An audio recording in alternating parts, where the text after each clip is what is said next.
Okay. We have, Hi, good morning. Good morning. We don't have anything on the agenda for an action item. okay, So I think these two troublemakers might be here to talk. Oh, I think we were just here to listen to you guys talk about what we're planning on Palisades Creek. Thank you. So it's well, Austin, you talked with these guys yesterday. So they're looking at doing a replat of some of the lots up there. And replatting and turning those private roads. If we make them dedicate those private roads to the public, even though they're privately maintained and private roads. is this the school? No, This this is up in Stone Palisades Valley. Creek Ranch. Oh. okay. They're up on top of the mountain. Sorry, no, no school this time, maybe next time. I was gonna say next week after we have a chance to. Yeah, no, we're not, for- we haven't made anything on the, we haven't done anything with school yet. Okay, So bring me up to speed now. You have I'll the see map here. So Palisades Creek Road, where it goes up, there's a subdivision clear up on top of the mountain above there. Yes, there And they're looking at, we did a private road segment through there that does not meet our normal private road segments. It's only 20 foot wide in order for those lots to actually get access to it. But if through the replatting process, if we make that dedicated to the public, it means those lots are now gonna be split up into 3 or 4 different parcels, which I don't think is anybody wants a single parcel now to turn into a This is what? 56A, 56B, 56C, 56D Okay. lots in order to get. This is in that area where we sold them. Yeah, so you turn off back down here, yours is up higher here, but you turn down this road, so they've platted this road that goes in here. The problem Road, is, yeah. problem is because of topography, they have all these little roads that were just easements that were serving all these lots. Well, in order to get their road frontage, they had to come back and actually make these roads, so they've gone in and widened them to a private road standard that Lance agreed with them on. But now they're coming back to do the replat, and originally we were gonna have them dedicate these roads to the county, but leave it privately maintained. But if we have them dedicate these roads, then everywhere that it splits, all these lots are gonna get split.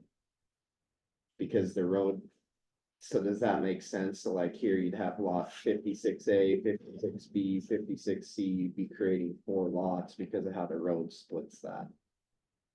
I think that creates a lot more problems. So Or- our, it's not Calling the only these spot easy. that has this issue. my conversation with them was that we could discuss still putting these roads on here because in the RF zone and the zoning ordinance, it allows them to basically have a private road that services these lots, so we still show them on the plat, but we just call it a private road and we don't dedicate them to the county. Which And there then has to we be a don't note have to on there split that the it's lots. not dedicated to the public. On the plat. Yeah, Yeah, Does that cause the developer a problem if we don't dedicate them to the county? That's what they we would prefer, honestly, it'd be private road, privately maintained. So how do we do with the road frontage then? Issue. their road they're frontage, still their roads, addresses we're just are off saying they're Cutthroat not Run. dedicated. It would be off of this, would be Okay. there. That's where their road frontage is, where their address would be But these would assigned, still but they be, can't get to the. These are just private easements between. these would still be private roads. They're They're- just not They're not dedicated. dedicated to the public, yeah. I don't know why we'd want them dedicated. No, you wouldn't, honestly. And the people who live there probably don't want And it I think- dedicated either. So. So I think could one we of the- not still address off these lands, because they're still gonna be platted, I mean, they'll be shown on the plat with the road. In name. order to get an address, though, it has to be a publicly dedicated road. And mine's not. Well, we, Neither is any of the stuff in Quaker Haven. And Is they're it all dedicated addressed. to the public? No. These are private, That's- private maintained, private roads for use by residents only. I think Could They're you- not are- dedicated to the public. according to GIS and everybody else. Ancient subdivision. Yeah. Yeah, it is, but that's the same thing they So told. is your, are your addresses then from your private road? Yeah, from Rood Road, which is a private road. And so That's you- why you made me put a good colored sign on. Yeah, it. we've got the blue signs out there, so you can. And all the Quaker Haven stuff is on their 3, 4, 5 roads that are all the same And way. those are an existing subdivision that was, things were platted before some of the rules that are now in place in the. Right, well, the and planning you wanna and zoning. move to a current subdivision that's suffering the same problem, and then look at the Fleming's. This Subdivision. is the plan. Well, I thought this was on the other side. No. So we sold that property. Okay. No, where we sold the property is a different this is subdivision. Oh, is it? Yeah, This is it's a way of so legitimizing. the Back fact here is actually those lots Palisades were Creek separated Road, and so you built turn on Cutthroat, and come down and in. platted where So they the could not ground possibly sold it access the like road. right if they here. were Okay, so This- this is the this one is that that. turns. And so this is the solution, so this is Yes. good. This one provides access to the Forest Service. Water tank, Yes, Yeah, cause it goes that last lot. we have that right? stubbed to the Forest Service on the original plat, stubbed, right? right, Barry? Okay, okay. It's, all the landowners have got Yeah. stuff. Well, this is just a portion of that then. Yeah. So, yeah. Some of it can still be accessed off of Cutthroat. These are just the lots that because of topography, we had to make some changes. When was this platted? originally, 2008. Yeah, That's my question. Isn't that long enough that we can address it off of that private road? well, so Cutthroat Run was originally planned in 2008, but these private roads were not. These private roads came in to being here not very long. Just this year, just the last year, 14 months. Well, the biggest question is, the concern about where you address emergency services. Through 911, how do they address it? So Street sign and. That's why Streets. and if we address could, on it. my preference would be we do address them off the private roads. I think it would be easier for EMS to find them than if it's all the way And I up. think we can do that, it just, it separates from what we've tried to do down here in the valley and what. There's another subdivision, Hog Hollow, that wants to kind of do the same thing, and we told them those roads need to be dedicated to the public. where's that? But that's It's not, off a foothill. I think that's different because that's not because of a topography. Well, I know challenge it's that not we're because of addressing. topography, and that's where we have to be clear about why we're doing this. Yeah. And if it's based on being up on top of a mountain, then I think we can deal with it. Well, and I think the way that the zoning ordinance is written for the RF zone, it already addresses that because it allows these type of roads to be able to access the property, whereas the other zones don't. Right. So I think And that agree with addresses our Austin on concern. the Addresses off the private road, because that is the way that. And Fire I agree that's where they ambulance need to would be, need to it's be just, done. I'm trying to figure out how to make sure that we don't set a precedent I for get something that. else. I think we can make it work with what's already in the zoning ordinance and the link. In the RF zone, yeah. Okay, so one more question. On the backside of Lakeview, where it drops down to Big Elk. Mortimer had 40 or 60 acres back there. That he sold off in a couple of different chunks. Guys, current owner down there has cut roads into, like he's gonna, wants to subdivide that, which.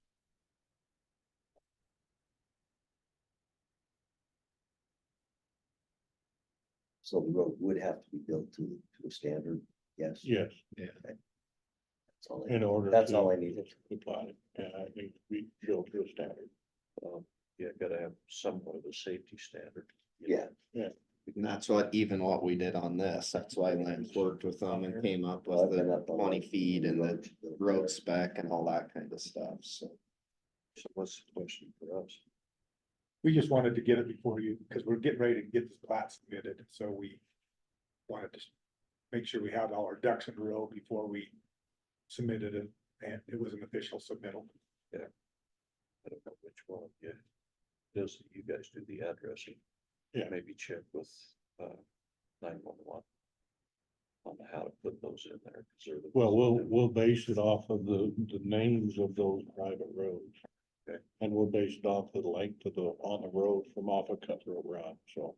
Just make sure that that's in our system. So we Well, just here's need, the question on addressing. So John Carlos, whose house is up there now, is an address on Cutthroat Run, but but the private road will be Sky Mountain Road. Does you have to have an address change? change of address form through. These And there's several houses being built there now that have got their addresses on their building permits. Now, these aren't houses that are on this private road. I think only Dawes that's on Cabin Road and John that's on Sky Mountain Road have Cutthroat Run addresses that will need to be changed. Yeah. Has anybody talked to those property owners? Not the Dawes. I mean, we want to get everything kind of. Yeah, so they would need to submit that same change of address. Change your address. We had an issue out there on John Adams. The road they can't get to. Yeah, exactly. I can't remember what changed at the corner. We addressed it off John Adams. About a half a dozen property owners that changed their address. Yeah. We're having a very difficult. Yeah, they time worked with it that. out. So let's just do that and then make sure we get those notes on the plat like we Okay. talked about yesterday about the frontage, and we can work on, we probably will have you add some language too about why we're allowing the non-dedication from That the language, RF you mean zone. that language on the plat. Yeah, so if you wanna just add something and send it over, I can give you a little bit of supplement to put in there, and vice versa, so. And if it's in the RF zone and it's Yeah, based on topography and. things like these are that. the roads that are allowed in the RF zone for access. Okay. Yeah, stick around for a minute. Okay. Just if you want to Since listen. we got Are we going to the school now? We're going to the the corridor Well, he's back. preservation concept Okay, and how that may affect. Because, our concern is you've got these subdivisions that are already platted, that are obligated to build the road. Mhm. And if we change that to even, I think Lance suggests we pick up utilities. But you possibly do it that way, but then you've got to have the dedicated right of way. With the dedicated right of way comes the obligation to build the roads. The suggestion.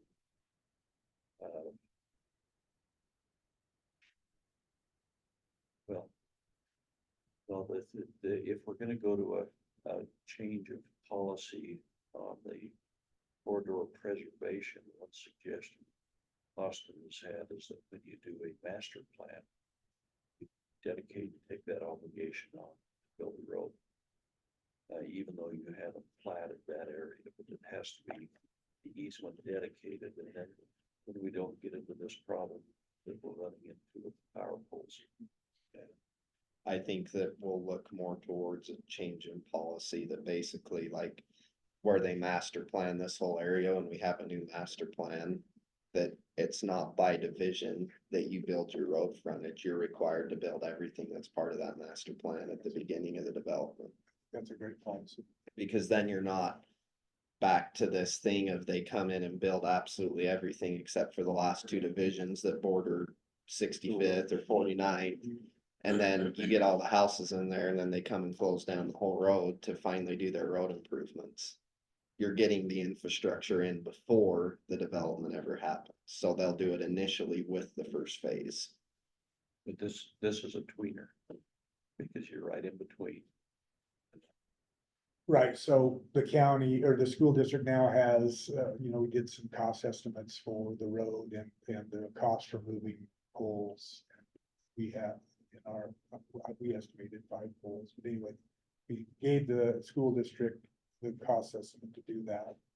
They've got a board meeting a week from today, talking about the money to improve 49, including move the poles that are along their frontage, so we should have some direction next Wednesday after the board. Because that would solve our immediate problem, while we can work on the long range, because you've got Jarvis up on the other end, who doesn't want to have to pay to move the poles either. Right,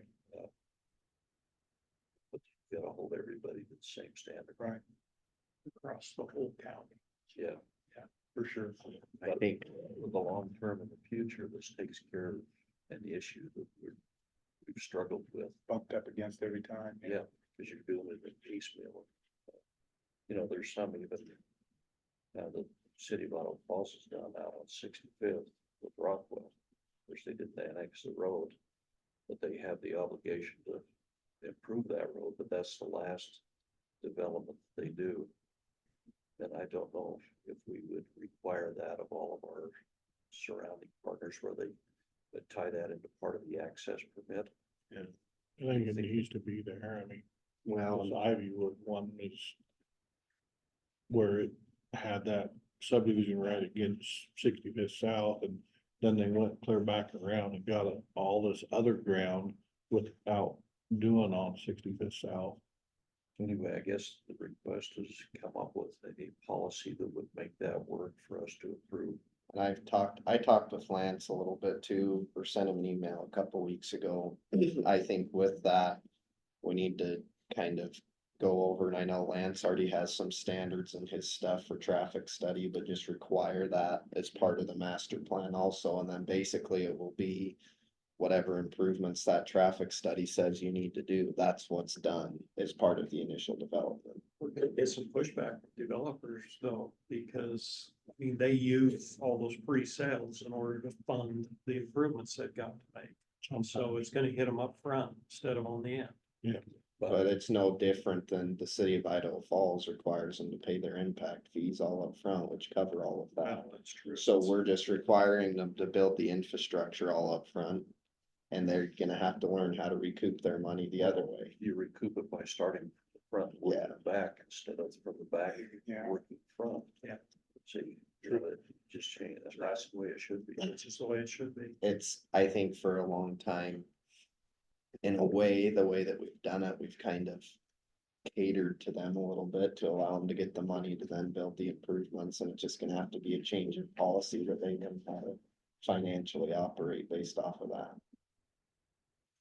You know, we'll do our best, but, you know, try to work with the school the best we can, but, you know, we've gotta make it so it's uniform countywide with all developers. So we have a plat submittal in for that. That's supposed to be on the January planning and zoning. Or preliminary. Yes. And if you can just hold off for a week and let me get some more information from the school board, then I can help you. So I guess what we're informing is we're not gonna have a solution to make that a corridor. Yeah, no, we gathered that when we left, so we just moved forward with the idea that we would have to move those poles and see how the school board reacted to that, so. I know there's a block of money in there that was designated for improvements for that, and what's your cost estimate on the road? For the road and the poles now, it was close to $2 million. So that's cheaper than we initially thought, Dude, Right. maybe it's 3. because we were thinking the poles were gonna be close to that. Well, I think I said, 1.4 for bolts. no, I went down, I went, $100,000 for 3 poles and then 200 for the steel poles at the end for the bend. And, then John had 1.5. 1.4 for the road. I can't remember it all, but anyway, if the school board can find money, if they have enough money in their other accounts. Well, there's about 4 million in the bond that was designated for that. Yeah, Or and what your bids are. honestly, I'm not part of, I don't know that number for sure, but, so it's a school board choice. School board's gonna hear it next Wednesday, and they'll either decide to build there or move to Black Canyon, but that really put their crimp on their construction schedule, because we have to start from scratch as far as the site goes. Well, I think they'd have, I mean, obviously it's the school board's decision, but I think they'd have a hard time if they moved the school because their bond approval came from all the people who lived out in the area that Yeah, wanted so the school there, so That's- I don't that's know. above my pay grade. I don't know what the impact of that would be on the Agreed. school, but Agreed.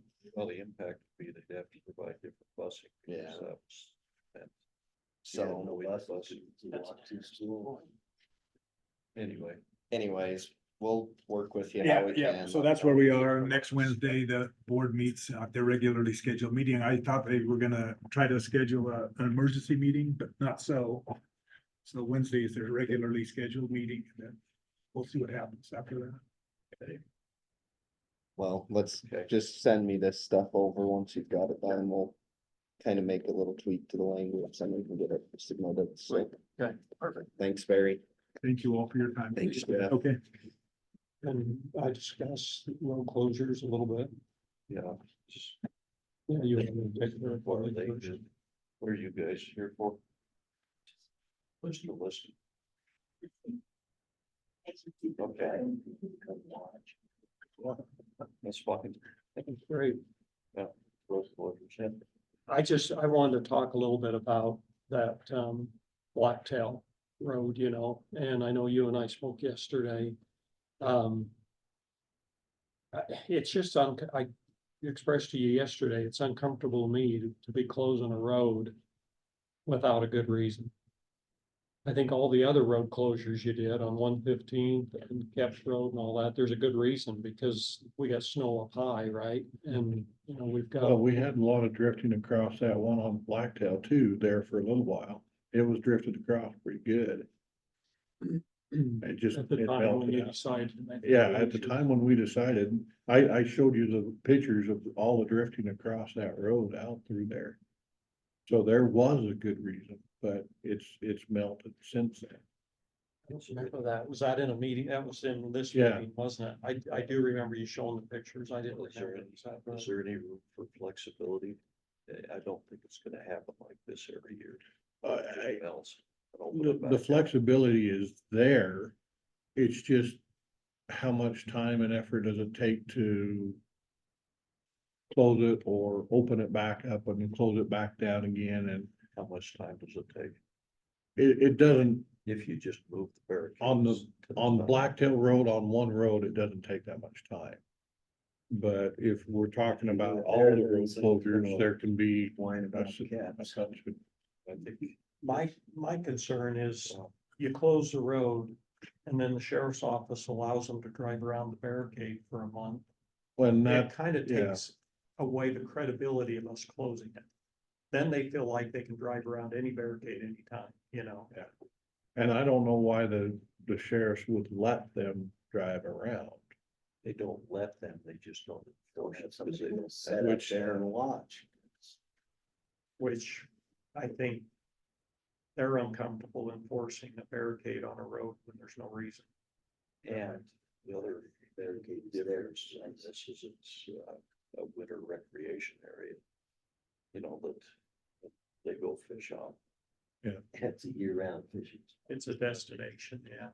because I don't think we want to get to the point where we try to keep it open just for the winter. 'Cause that area where it drills would be a nightmare. It is from That's the around weather for the next 115th 10 days. down and around the corner. I don't know if that impacts our decision at all, but. Well, Every day's got snow for that. it's gonna close, it's gonna close again. You know, And just in the future, I don't know, if this happened on a road like that, I think it would be worth our time to move the barricades out. And again, because it gives validity to the roads we do close and say, we're gonna picket it, you know? That's my biggest concern, is it takes away the teeth out of the roads that we do need them to not drive around, you know? Yeah. It's something to consider. I don't think we need to do it now. because a lot of the members of the public aren't quite as polite as Dusty Hinks, who I guess called because he was afraid to get a four-wheeler in there instead of a snowmobile to go up and get their cows, Yeah, you know, which. I've had those same calls for Blacktail. They're like, well, I don't wanna break the law, so I guess I'll unload my four-wheeler, but when I get down there, there's 10 pickups sitting there. that drove around it, you know? And so, That happens. I The think sheriff it's ought to go up. worth reviewing, is it? Unique, distinct. Yeah. And again, when we closed it, there was I remember no now all the that way you across the reminded road. me. Yeah, you're So right. Your timing was right. The weather But- just changed. The weather did change, so. I don't think there's a wind there, so. You know, my comment, I thought you had enough influence to control the weather. That was Austin's Oh, job. that's your job. Can you do that? Yeah. Okay. I could just control that it's snow for the next 10 days, so we can leave it closed. I don't think we started getting, or I didn't start getting phone calls right away because the ice wasn't on yet. Yeah. But once the ice came on, Is it I ice still started now? fishing. Yeah. Then all of a sudden, I You started got- getting phone calls. Ice can't be very thick. I don't think so. Thick enough they're fishing. Really? I heard there's 4 inches. Well, that's That's pretty minimal. yeah, It's enough to fish. 3 hold an M5 tank. Did we ever get an estimate on the road going up past Palisades? The slide? No, I haven't got an estimate yet. Well, we need upper end cost. There's folks in Washington, as soon as we can get it. We'd like to see some money come from them to come fix it. Okay, I will get a cost. An update on the transfer station indicated that when they shut down to redo the floor, they found some other issues. They found some other issues on the back wall. There was a metal plate that they thought that they could get welded on when they first originally looked at it. But it was out far enough that they could not weld it at the same time. And so they're working on another cost estimate to come back and replace that back wall plate. And do some other concrete work. And they're looking maybe February, March timeframe. Okay, how long did we shut down? Probably another 2 weeks. Well, let's try and schedule that when everybody's doing their spring cleanup. Okay. When's spring coming? Austin? May 1st.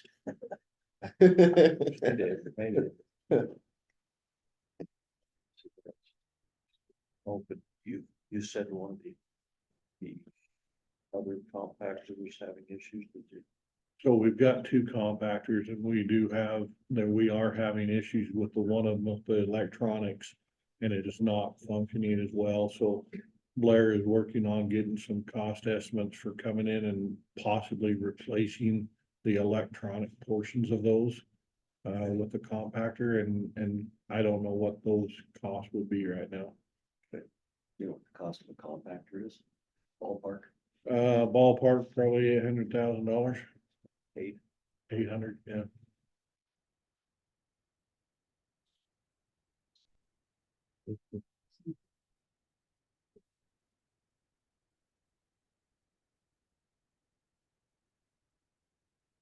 And then with the site plan for the tire removals, we haven't not got a price estimate back from We thought we the bid, the fence. visit with Wade about that.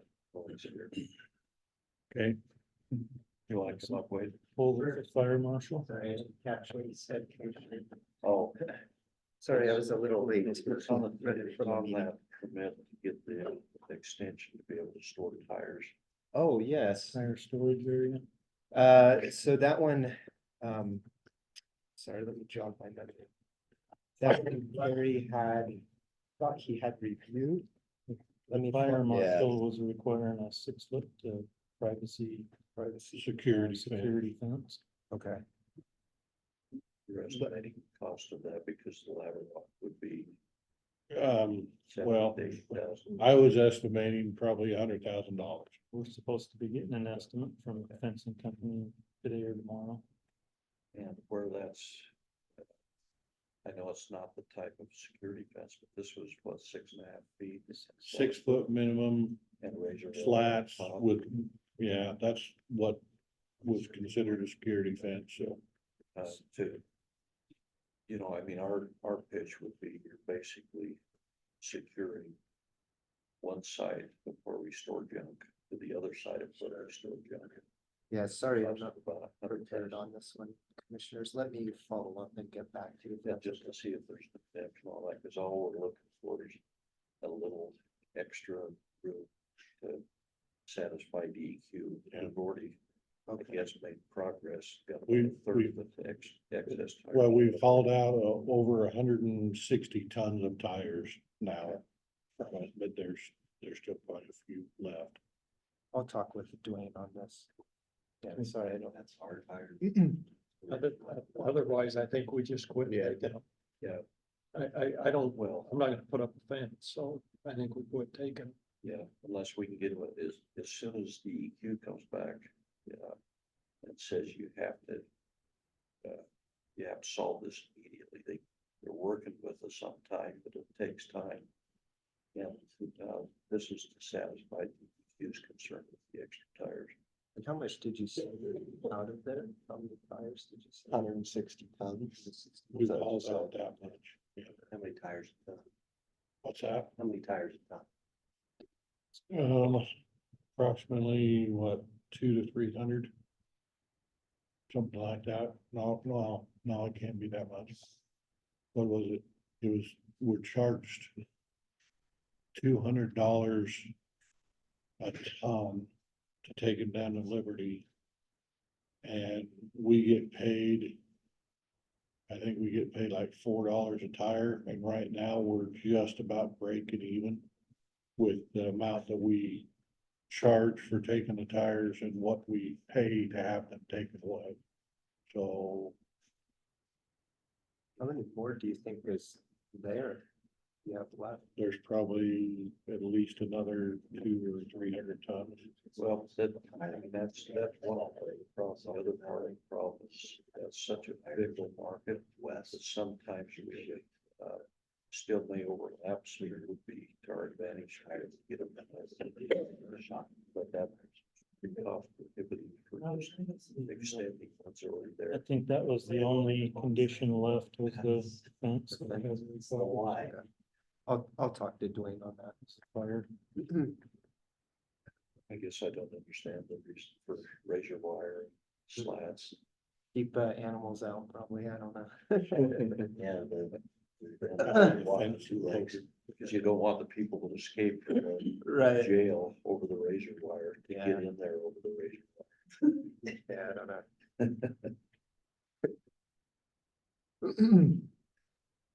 Anyway, we appreciate it. Sure, no problem. Check on Happy to help.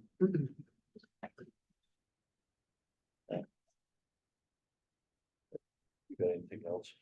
No, you know that I sent that back to Weston last night, and he said he'd try to get something to you by, I think, tomorrow. Get it on next week. It's been added onto the agenda for next week. so. Thanks for getting on that so quick. On the GIS thing, you know, this data sharing agreement we've got, where are you as far as getting the building blueprints, things like that in the layer? We've got, so let's see, Brian does that. So most of them, when we get a permit, it usually, there is a little bit of a backlog. On the building permit side, we don't usually put those in GIS. Is that what you're asking? Maybe I should ask for clarity, sorry. Yeah, because eventually, you know, one of the things we're trying to get largely for emergency response Okay. is the building, you know, the size, their layouts, I guess the blueprints Okay, from that in a layer, so that when a responder pulls up there, they can pull that up and find out where the entrances are, things like the that. inside stairwells are. gotcha. I'm following you. Yeah, we keep those in E-Track it, but we don't have those linked. Let me talk to Brian and getting those linked. I don't know. Did you find out? Yeah, I will find out. Because we're trying to, you know, we've had great cooperation working on this data sharing thing. There's 2 or 3 things we're trying to. That's one close thing. them on, so that we can still use them. I think the other thing was, when we talked to Chris, and I don't know, probably need to talk to Chris about where the utilities are in the county roads. So that you know before you do Yeah. a road project, where the. If we have as-builts are. city I asked, infrastructure. I asked Trish about it yesterday and she said that there's some stuff that was in there as far as utility layers, but she thought some of it was outdated. So she was gonna show it to me today when she came over, but And I know our utilities usually, they're pretty up. to pretty date. up to date. So But I we- don't know on the building side, that's the one. can you just double check with Chris on that and ask him if that's the layers that we have shared or the up to date one, just so we can keep that in the. And maybe the building side of it, that was discussions we had with Brad that he was gonna work on, but then I don't know. Okay. Up to you. Yeah, that was never communicated, but I'll talk to Brian. It's an easy thing to link in our, even, well, now that we're switching to City Works, we should be able to just have the PDFs readily available, just link them on each. Should be a pretty easy thing. You're switching to City Works. Yeah, how does that work? Have the 2 systems talk. It'll just be that we're in the similar systems. It'll be better for the public because everything will be the same for them. All the online. Usually on applications, the, that stuff. sorry, No, go ahead. usually on the county side, the geo database is housed with the county, and so we just take from the county. I don't know how it works here. so- It just, as far as linking stuff to, back to GIS, CityWorks does all that basically for you, so it just makes it easier for sharing the data. So if they're using City Works, then we can share it back the other way. Yeah, it should be a lot easier, actually. Cause you can just basically go export an active layer and then share the layer with the, whoever you need to, so. And we won't be switched until February. We were hoping to be January 1st, but it's pushed back, so. But let me check on that utilities layer. I can email you Austin on And that. again, if you need anything CityWorks wise, we've got quite a build up database of stuff, so I'm happy to help if you're running into any kinks, so. Thank you. Anything you came prepared with. Oh, no, we did meet, just to update you and staff. We were able to meet with our attorney. He's drafting our agreement. So, with the holidays, then we're hoping to meet with them next week, and then we'll talk to you and Lance again. And have area of impact, hopefully, that agreement. We liked what you had with Ammon, so he was totally fine with that. I was trying to think of the one, we talked about, oh yeah, extension into the area of impact. We're trying to figure out the legality of that. He thought there was something on the state level that wouldn't hinder us at all. It would just be up to like what you have with Ammon. So we wouldn't have issues with that, but he wanted to double check that to make sure we didn't have anything on the state level cause us problems. I think it's moving along very well. Did the mayor ever certify the questions then, or is she still? Yeah, that's a good question. She kind of turned it back to us and staff. Because she wanted us, she was like, you know what, I probably just need to stay out of it. So, she was fine with our responses. So it's up to you to give that to. So what you've given us is then the Yes, finalized is. Yes, she didn't want to sign off on, she said, let staff work it through and then come back to us and with the actual solution. So some of those, cause one of those was on extension of utilities, and I think the answer in that was no. But I think that's probably changed now, That's right? correct. That's correct. So would you mind just looking at those and maybe just updating anything and sending them back over, just so I can share them with these guys? And one other thing, this would be in your area, is in the future, I don't think the city process has anything for it, where they address the industrial solid waste. We don't like the packing plant up there. We would like to see you incorporate something that along those lines. So we don't get a situation like we've had where they're afoul of the federal regulations. You know, I know you've got, they have to have a treatment plant for sewer. You provide the sewer. But the solid waste, has its own requirements. To where they, could possibly submit their plan for that. To the, and somehow then you share it with the county so that we know what's coming as well, where the county is the one that has the responsibility for all solid waste. Well, when we have a commercial permit, they need to. Yeah, I think it's beneficial to them so that they can make sure. I was gonna say that. Be more process could have transparent, sign- it's consistent. Yeah, Permitting they don't could. have to go through. Yeah, could have sign off, because they, I'm not sure they were aware of the requirements of the feds. Yeah, that's.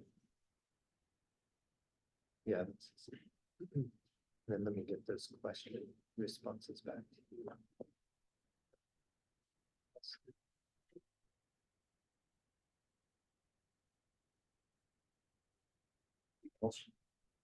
No, I don't. Oh, so. Cause I'm aware. Let us know. Yeah. Some with everything else, it sure did remind me when we were in our library board meeting, we're actually looking for a building. Out in the Yukon area, where we could, do a branch to the county. Have any buildings over there. I know we're kind of looking at a couple different options for the school, using some school property or one of those portable classrooms.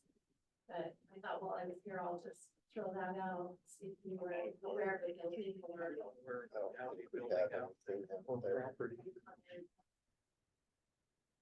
Are you looking to build or buy or lease Probably just lease, or, and maybe even just a small room, or Rustana, who I don't. used to be on our planning and zoning, but he's a real estate discoveration. He lives in Yukon, so he might be familiar with that.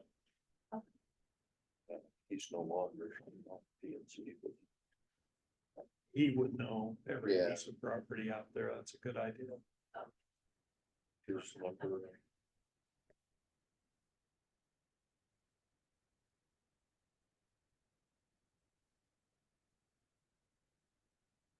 Go 243-0545.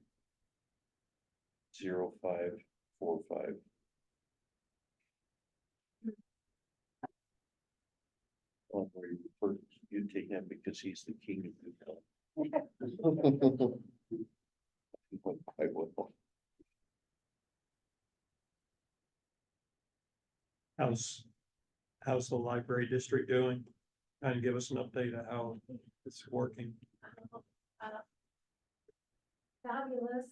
It's been amazing what Michelle Coleman and her staff have pulled off, and I obviously supported the board and supported the commissioners, and so we haven't heard of any complaints. We're well within our area, our budget area, 1.1. So we're doing actually well. I think we're offering services that our citizens had access to when they visited the Idaho Falls Library, so it went okay. That's incredible that you've been able to do that with the same budget that you were running on. Were all three branches fairly busy, or? Yeah, and actually four, Swan Valley, Iona, and then the west side. I forgot about one. Yeah. They're easy to forget about. No response. Where's the Swan Valley branch? Where is that? We actually share it, in the elementary school up there. Okay, And so it was grandfathered in. Right now you couldn't go put a library in a school because of the requirements now, but they grandfathered it in years ago. So we have a good relationship with the superintendent up there.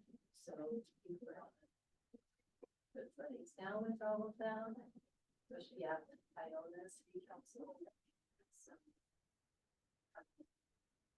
presented a good solution for what we needed.